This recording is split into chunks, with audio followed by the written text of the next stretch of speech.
Hola, nuevamente realizaremos un análisis de lo acontecido en la economía internacional, en particular sobre la crisis bancaria que fue evidente, que se manifestó con fuerza durante mitad del mes de marzo y que pareciera no haber terminado. Concretamente, Warren Buffett, considerado como el mejor inversor de la historia, y un banco de inversión como JP Morgan, han realizado separadamente distintas afirmaciones que convalidan una idea que también habíamos presentado como posible, dada la situación del sistema bancario y el impacto sobre el sector real de toda la política monetaria contractiva que se ha instrumentado en Estados Unidos desde marzo del año 2022 a la fecha. Buffett, para referirnos realmente al encumbrado empresario y persona de renombre en el mundo de las finanzas, lo que afirmó es que es probable que haya más quiebras en el sistema bancario norteamericano. La realidad es que trató de dar algún tipo de también consideración hacia los depositantes, diciendo que no debían tener miedo por las malas decisiones de los gerentes de los bancos, en el sentido de que ya se ha probado que la política actual de la Reserva Federal y también, más allá de la independencia, propiciada desde lo que sería el gobierno norteamericano, es el de asistir a los depositantes más allá de los seguros de depósitos para que no sufran pérdidas, no tengan pérdidas frente a la caída de las distintas entidades financieras. Hay que ver la envergadura de lo que puede ocurrir, pero ciertamente cuando se hablan de malas decisiones de los gerentes que no deben afectar a los depositantes, tiene que ver con la colocación del dinero en préstamos que no pueden después realizarse, que no pueden cobrarse, dado justamente el impacto de la suba de tasas de interés sobre estos créditos que generalmente son a tasa variable, de largo plazo, créditos para empresas y empresas que no han tenido los resultados esperados, la disponibilidad de flujos disponibles para poder enfrentar las obligaciones. Ahora sí también destacó Warren Buffett que los accionistas no van a ser defendidos y van a ser quienes sufran las pérdidas. Entonces, quiere diferenciar entre depositantes, que los bancos simplemente pueden llegar a tener que declararse en quiebra, ser adquiridos. Lo que ha pasado en las últimas semanas es que fueron adquiridos por otros bancos, nada más que a precios simbólicos, perdiendo sí los accionistas, todo lo que es su participación, y los depositantes manteniendo sus depósitos. Un sistema que se usa en Argentina desde hace, creo que más de 20 años. El último banco que cayó y perdieron los depositantes fue, salvo que me esté recordando mal, en el año 95, el Banco Integrado Departamental, que era de Venado Tuerto, provincia de Santa Fe. Después creo que no hubo otro banco que haya caído y hayan perdido los depósitos los ahorristas. Sí me van a decir la crisis, lo que fue el corralito y después el corralón, pero estoy hablando de desaparición de entidad y que los ahorristas no hayan recuperado sus depósitos, independientemente del poder adquisitivo de estos depósitos cuando se los devolvieron, sí, aquellos que fueron afectados por no el corralito, sino el corralón, que fue la especificación virtual de los depósitos al considerarlos con ser más lo que sería su factor de actualización, cada dólar 1,40 más ser. Entonces, más allá de ese detalle, y para adelantarme a lo que se me puede decir, en el sentido de decir nadie cayó, sí, tuvo ese problema de los depósitos, pero en términos de poder adquisitivo, supuestamente el pago con el SER debería haber compensado lo que es el no disponer del dólar, y ciertamente el tipo de cambio quedó estabilizado en un valor de 3,5 durante varios años, y de esa manera fue compensado, aunque sea parcialmente, lo que era el poder adquisitivo del dólar, que fue retenido en lo que fue más, vuelvo a decir, no el corralito, sino el corralón, que fue el instrumentado luego por Lenikov en el gobierno de Duhalde.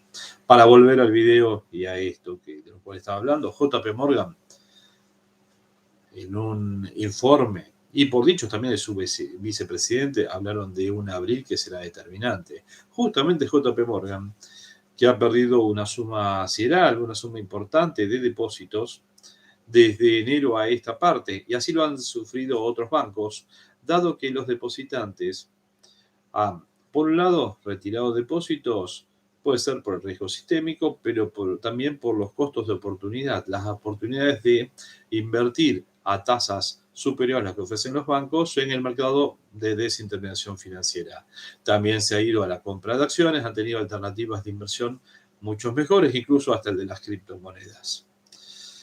¿Qué es lo que vemos de la economía norteamericana? ¿Qué datos ha habido? Bueno, justamente surgió el dato de la inflación norteamericana a un 5% interanual, lo cual significa una baja importante, con un desempleo, con un nivel de empleo que se mantiene fuerte. Todo se centra en las expectativas de qué es lo que hará la Reserva Federal. Será el fin de la política monetaria contractiva tan extrema, dado que ya se está empezando a vencer más la inflación.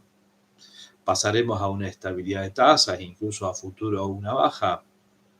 El mercado hoy reacciona positivamente, hablando justamente de las criptomonedas. Ayer anoche el Bitcoin llegó a tocar los $30.000, valor que no alcanzaba desde junio del año 2022, o sea que ha tenido una recuperación, si uno lo mira, desde los $18.000 de hace 2 meses a lo que es, o un mes y medio, a lo que es un valor hoy de $30.000.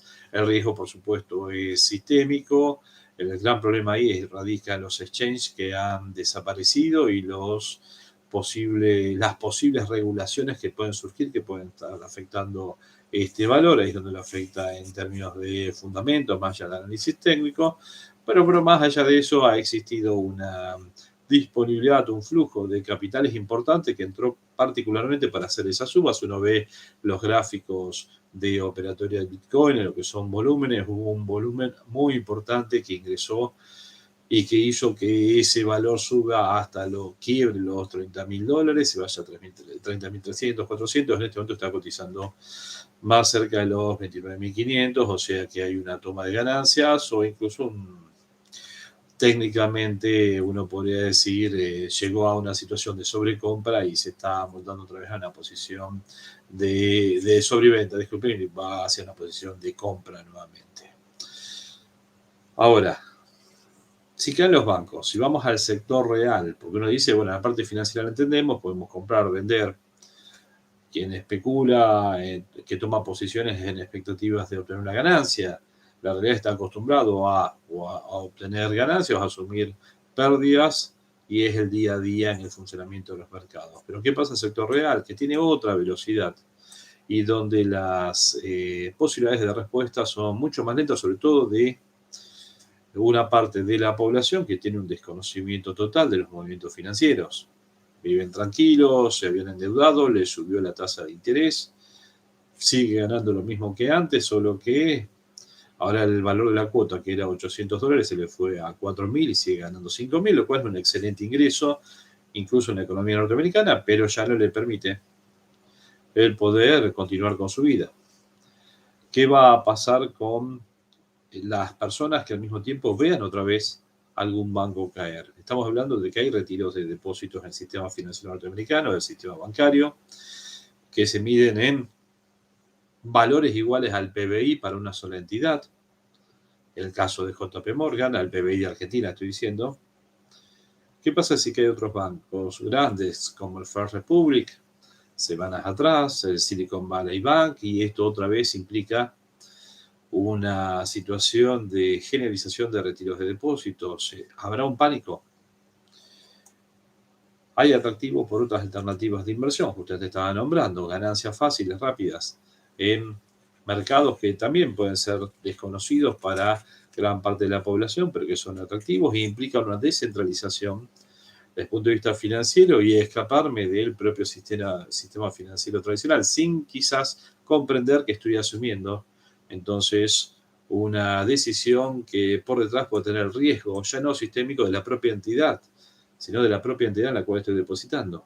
Pero confío más en un Binance o un exchange de ese tipo que el banco que potencialmente pudo haber prestado mi dinero de forma mal. En todo caso, los otros son exchanges en los cuales se hacen operatorias y no están asumiendo un riesgo, una posición de riesgo. ¿sí? Y si dan algún tipo de financiación es con garantía, con caución sobre criptomonedas. Hay un riesgo sistémico que se puede realmente incrementar y esto va a estar implicando, a pesar de que se desee bajar las tasas de interés para lograr una expansión, ese retardo que se llama retardo externo entre política monetaria y efecto en el sector real. Ahora vamos a estar viendo el efecto sector real de la política monetaria implementada durante el año 2022. Por más que ahora se relaje, se va a ver recién en el 2024, lo cual implica que la caída de créditos va a ser segura, salvo que exista una cantidad, pero desmesurada de financiación a tasa menor para refinanciar créditos. Y ahí entraríamos en algo que ya hablamos en un video anterior, que es el riesgo moral. Van a salir entonces desde el Banco Central Norteamericano o el Tesoro a rescatar a deudores que no pueden hacer frente a sus obligaciones. Hace recordar el caso de los créditos UBA en Argentina y esa postura de aquellos que están endeudados en créditos hipotecarios UBA de que el Estado salga a rescatarlos, porque es el problema de los deudores UBA. La realidad es que es una decisión individual que se ha tomado seguramente con información incompleta, incentivados desde un Estado que parecía querer beneficiarlos, pero con un instrumento que no se adaptaba exactamente o no se adaptaba a la realidad argentina por las posibilidades de inflación a futuro. Bueno, si dio la inflación, les aumentaron mucho las cuotas, lo mismo que un inquilino que le ha aumentado mucho el valor del alquiler. En un mercado racional, en una economía racional, quienes se equivocan tienen que pagar sus consecuencias. Por supuesto, estoy diciendo acá desde un video. Quien se vea damnificado, la verdad es que compró también una propiedad, una financiación que parecía barata y optó por ese tipo de financiación y no un crédito a tasa fija. Y si me dicen no había crédito a tasa fija y quizás debiera haber combinado distintos tipos de créditos para poder precancelar el crédito UBA. Pero no quiero entrar en ese detalle en este momento, sino entender o tratar de transmitir la idea de que la situación en Estados Unidos para el deudor norteamericano, salvo que aparezca algún tipo de refinanciación a tasa fija concedido por algún tipo de entidad de tipo nacional o algún tipo de seguro de tasa de interés, pero tendrían que haber sido contratados antes, no ahora.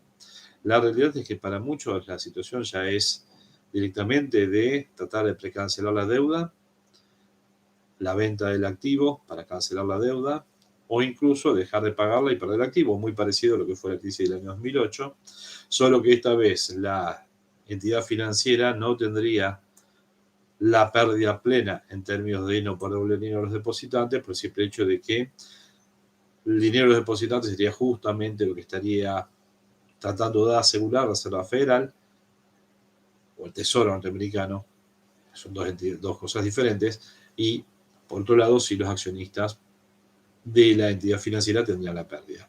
¿Qué pasará en Argentina? Que es quizás lo que más interesa. ¿Qué va a suceder si es que se verifica esto, en lo cual coinciden Warren Buffett, JP Morgan, y humildemente uno piensa que también puede ser de esta manera? ¿Va a aumentar el riesgo sistémico? Seguramente que sí, en términos de la posibilidad de caída del sistema implica un aumento del riesgo sistémico y, por supuesto, la disminución en las posibilidades de financiamiento. Financiamiento en esas economías, también financiamiento para la economía argentina, que uno diría, bueno, pero Argentina va a salir a financiarse, hoy está refinanciando deuda. Y no hay que pensar solamente como el Tesoro Nacional, único tomador de deuda, sino que también hay empresas que buscan financiamiento, lo han obtenido en el pasado y lo están buscando también en el mercado, tanto en el mercado internacional como en el mercado doméstico.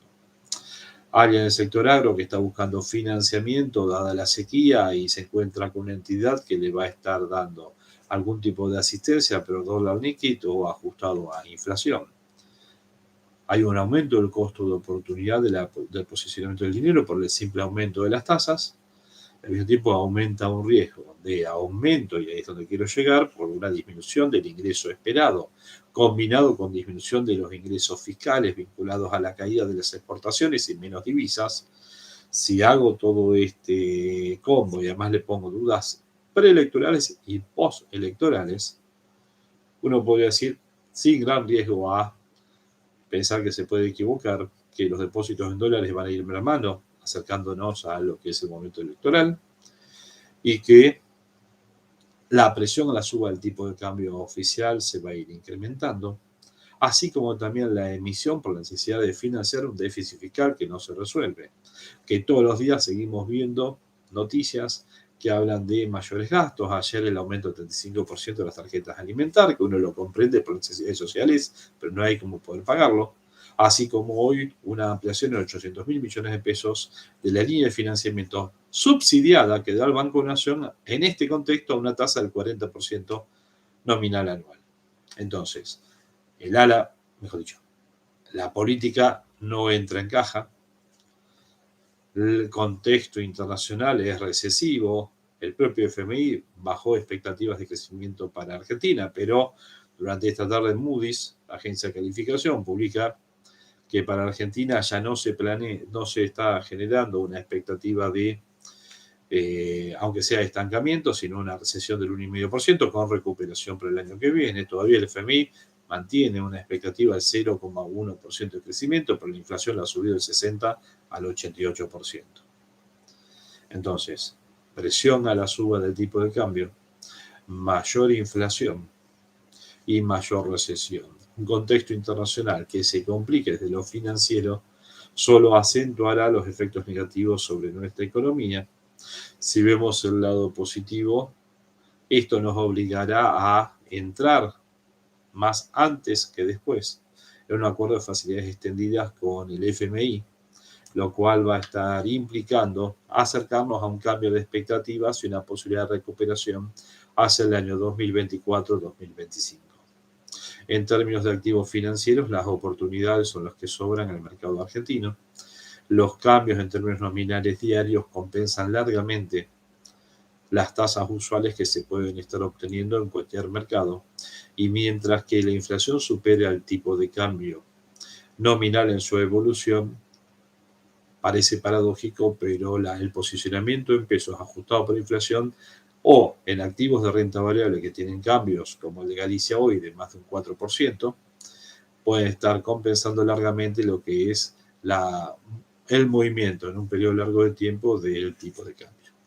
Bueno, cualquier consulta la pueden realizar al pie de este video. Si les parece interesante, puede suscribirse para estar al tanto de cuando vamos publicando nuevos videos. Y si no, también desde la página web de consultorfinanciero.com.ar pueden enviar las consultas que deseen. Hasta luego. Buenas tardes.